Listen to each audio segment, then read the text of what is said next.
नमस्कार दोस्तों, जय माता दी है। मैं इस वीडियो के माध्यम से आपसे एक छोटी सी घटना शेयर करना चाहती हूँ। बीते नवरात्रि हमारे घर में एक कन्या पूजन के समय, क्योंकि हमारा घर कॉलोनी में है तो हमारे यहाँ किसी को कन्याएं, जैसे आज मोस्टली प्रॉब्लम हो गई है, आजकल लोगों को 9 कन्याएं इकट्ठा नहीं मिलती हैं। तो हमारे हस्बैंड, मेरे घर के पास में ही एक सड़क पर मंदिर है, वहाँ पे बहुत सारी कन्याएं इकट्ठा होती हैं। तो वहाँ पर गाड़ी लेकर जाते हैं और हवन के बाद वो कन्याओं को सबको बैठा कर लेकर चले आते हैं। तो हमेशा की तरह मेरे हस्बैंड सभी कन्याओं को लेकर आए और हमारी, क्योंकि जॉइंट फैमिली है हमारी, बहुत लोग हैं हमारे घर में, तो सब लोग कन्या पूजन में बिजी हो गए। कोई पैर धो रहा था, कोई उनको रंग लगा रहा था, कोई कुछ कर रहा था। तो उसमें से मैंने नोटिस किया पहनावे से या बॉडी लैंग्वेज से कि एक लड़की है जो शायद मुस्लिम है, धर्म से मुस्लिम है। तो मैंने उससे दूर से पूछा कि बेटा तुम्हारा नाम क्या है।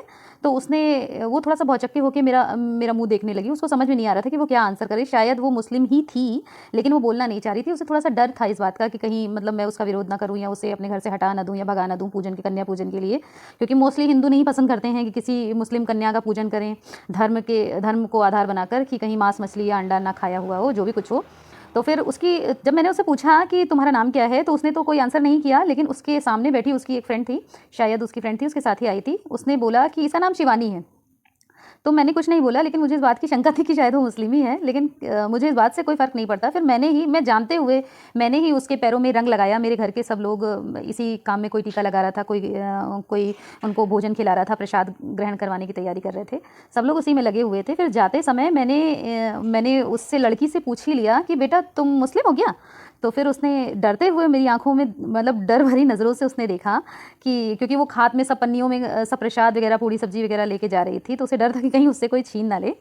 तो हालांकि वो उसकी ये गलत फहमी थी, मैंने इस उद्देश्य से उससे नहीं पूछा था, लेकिन उसके मन में जो भी शंका रही हो, तो उस लड़की ने बड़े दबे मन से कहा कि हाँ मैं मुस्लिम हूँ।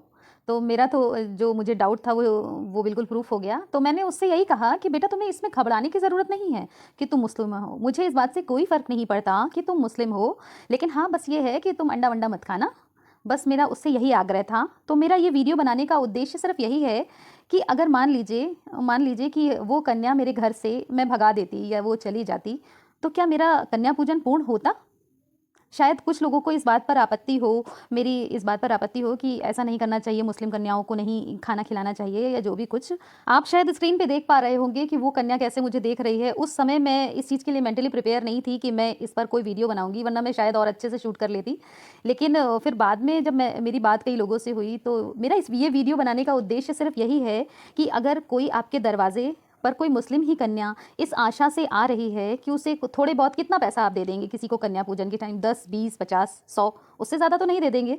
लेकिन उसके मन में ये लालसा थी कि मैं थोड़ा बहुत खाना खाऊं या ले जाऊं अपने साथ, जिससे उसकी आर्थिक कुछ मदद हो या उसके आज की दिनचर्या जो भी है वो पूरी हो जाए।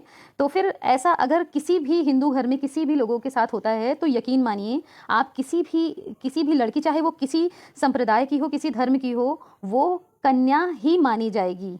उसने आपकी भारतवर्ष की भूमि पर जन्म लिया है, वो भारत माँ की बेटी है। हम लोग अपने अपने कर्म के ठेकेदार हैं, हम किसी के धर्म के ठेकेदार नहीं हैं। और मैंने अभी तक ये घर में मेरे बहुत लोगों को, उस टाइम मैंने किसी से कुछ नहीं बोला, मेरे घर में बहुत लोगों को कुछ नहीं पता था। मैंने नॉर्मल तरीके से जानते हुए कन्या पूजन किया, विदाई की, सब कुछ हुआ हमारे घर में। हमारे घर में बहुत सारे लोग हैं। लेकिन इस वीडियो को बनाने का सिर्फ उद्देश्य यही है कि लोग जो इसका विरोध करते हैं, उन्हें नहीं ऐसा करना चाहिए। वो किसी के धर्म से कोई फर्क नहीं पड़ता कि कोई लड़की क्या खा रही है, पी रही है, क्या कर रही है, वो अपना काम कर रहे हैं, हम अपना काम कर रहे हैं। और जो भी मुस्लिम संप्रदाय से है, अगर वो आर्थिक स्थिति में बहुत अच्छा है, बहुत सुदृढ़ है, तो वो जानबूझकर किसी हिंदू के घर में अपनी बेटी को कन्या पूजन के लिए नहीं भेजेगा, और ना ही कोई हिंदू जानबूझकर बुलाएगा। तो उसकी स्थिति ऐसी थी, तभी वो घर घर में जाकर कन्या पूजन का उसका जो भी मंशा थी वो करवा रही थी। लेकिन और अगर आप लोगों के मन में ये शंका है कि कहीं वो मांस मछली ना खा लेती, कहीं वो अंडा ना खा लेती या मुर्गा ना खा लेती, तो मैं आपसे ये कहना चाहती हूँ कि पहली बात तो उसकी आर्थिक स्थिति अगर इतनी अच्छी होती, तो वो किसी मंदिर के आगे पन्नी लेकर खड़ी नहीं होती और जानबूझकर किसी हिंदू के घर में, क्योंकि जैसे हमारे धर्म से हमें इतना मोह है, इतना प्यार है, वैसे अगले को भी अपने धर्म से इतना मोह है, इतना प्यार है। तो उसकी आर्थिक स्थिति अगर इतनी अच्छी होती कि वो मुर्गा खा सके, तो वो किसी के दरवाजे पे झूठ बोलकर प्रसाद ग्रहण करने नहीं आती। तो आप अपना कर्म करें, अगला अपना कर्म कर रहा है।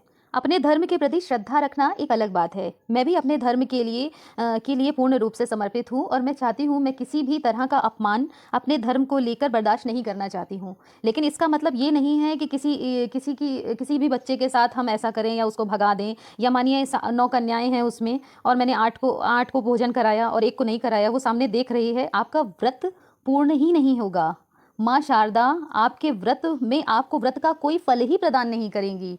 तो ये सोच अगर किसी के मन में है कि हिंदू या मुस्लिम या कुछ भी, तो फिर इस सोच को त्याग दीजिए। मेरा ये वीडियो बनाने का सिर्फ उद्देश्य यही है, जो लोगों के मनों में शंका होती है कि मैं मुस्लिम को नहीं खिलाऊंगी, हिंदू को नहीं खिलाऊंगी, तो आप अपने धर्म की रक्षा कीजिए। बाकी ईश्वर किसी के साथ पक्षपात नहीं करता है।